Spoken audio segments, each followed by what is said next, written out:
Depuis quelques semaines, des pelles mécaniques, amphibies ou montées sur des barges ont investi la plage des Chênes-Lièges du lac d'Hossegor. Elles feront partie du paysage jusqu'à début décembre, le temps de mener un dragage d'entretien piloté par Max et la commune.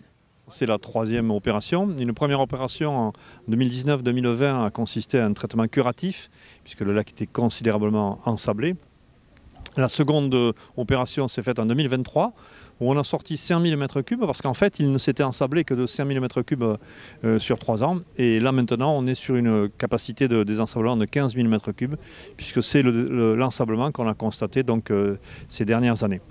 C'est un ensablement qui est tout à fait naturel, mais qui est très irrégulier et imprévisible. Il peut y avoir des années sans, où l'effet chasse d'eau en fait enlève plus de sable que la marée n'en amène. Et puis il y a des années où effectivement l'effet chasse d'eau est minoré et donc le sable arrive en grande quantité. C'est ce qui est très difficile à prévoir et c'est ce qu'on a justement évalué de manière globale dans l'arrêté préfectoral qui nous autorise à travailler sur ce milieu si sensible et à faire cette opération aujourd'hui, qui est prévue donc cet arrêté municipal jusqu'en 2028 et sur lequel maintenant on travaille pour le prochain et pour l'avenir. Sous leurs allures imposantes, les engins œuvrent pour un écosystème fragile. Ce désensablement spectaculaire n'en est pas moins essentiel.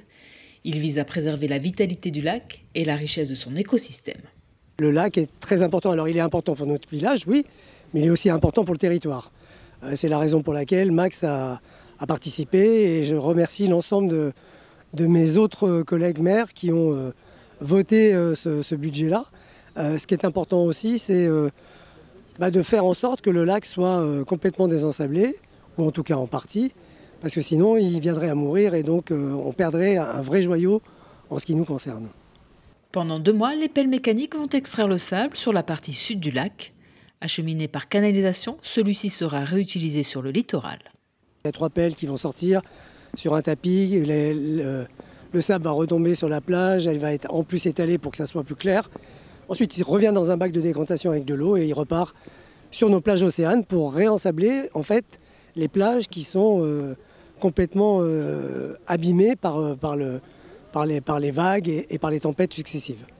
Alors c'est un cercle vertueux, on pourrait penser qu'on fait les shadocks, mais non, à force, je pense qu'on va arriver à maîtriser tout cela de façon importante et de façon qualitative.